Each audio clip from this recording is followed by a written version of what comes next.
গভীর সমুদ্রে ডুবে যাচ্ছিল ভাই ভাই ট্রলার। 13 জন মৎস্যজীবীকে উদ্ধার করলো আব্বা মায়ের দোয়া ট্রলারের মৎস্যজীবীরা। ইলিশ ভর্তি গভীর সমুদ্রে ডুবলো ভাই ভাই ট্রলার। রথের দিনে রায়দিঘি থেকে গভীর সমুদ্রে মাছ ধরতে রওনা দিয়েছিল ভাই ভাই নামে একটি ট্রলার। ট্রলারটিতে ছিলেন মোট 13 জন মৎস্যজীবী। 8 দিন ধরে মাছ ধরে ফেরার পথে গভীর সমুদ্রে আচমকাই বিপর্যয় ঘটে। ট্রলারটির পাটাতন হঠাৎ ছিঁড়ে যায়। তারপর কিছুক্ষণের মধ্যেই ট্রলারটিতে জলমগ্ন হয়ে গিয়ে সেটি ডুবে যায়। সৌভাগ্যবশত পাশে থাকা আরেকটি ট্রলার, যেটির নাম ছিল আব্বা মায়ের দোয়া, ওই ট্রলারটি দ্রুত এগিয়ে এসে উদ্ধার করে ডুবন্ত ট্রলারে থাকা 13 জন মৎস্যজীবীকে। 13 জন মৎস্যজীবী সবাই সুস্থ রয়েছেন বলে জানা যায়। তবে ভাই ভাই ট্রলারটি সমুদ্রে সম্পূর্ণভাবে ডুবে যায়। এখনো উদ্ধার করা যায়নি ওই ট্রলারটিকে। এই ঘটনায় এলাকায় চাঞ্চল্য ছড়িয়েছে।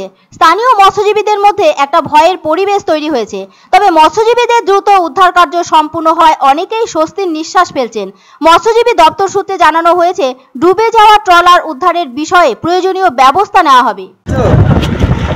এখন দেখো আমরা সমুদ্রের মাঝখানে, বলবে তো বলো, কিছু হবে না, বলো, বলবে তো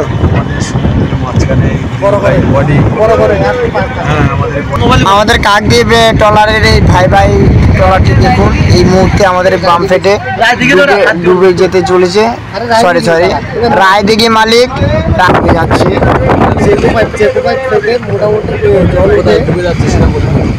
ডুবে যাচ্ছে, সবাই স্টাফরা রেডি আছে যে চলে যাবে, লাফ কেটে আমাদের বোটে উঠবে। তো কিছু করার নেই, বোটটি ডুবে যাচ্ছে।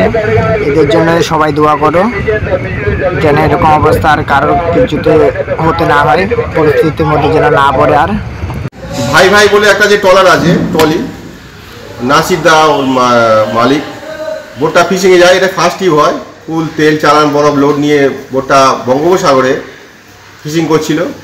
ওই মুহূর্তে যে একটা হোস থাকে, মানে নিচে থেকে ফুটো করে হোস থাকে, হোস পাইপ খুলে গিয়ে বোটটা ডুবে যায়। এবং বোটে 13 জন মতো মৎস্যজীবী থাকে, তারা অন্য নৌকায় করে চলে যায়। তুলে নিয়ে রায়দিঘি ঘাটে চলে এসেছে। এই মতো অবস্থা বোটটা কোনো মতে ফিরিয়ে আনা যায় না, আর প্রচণ্ড রোলিং, যার জন্য বোটটা আর ফিরিয়ে আনা যাচ্ছে না।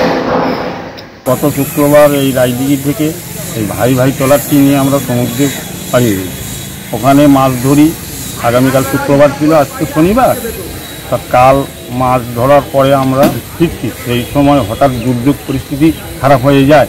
সেই সময় নদীর ঢেউ ফেরার সময় সেই সময় আমাদের বোটের তালা ফেসে যায়, ফেসে গিয়ে জলে ডুবে যায়।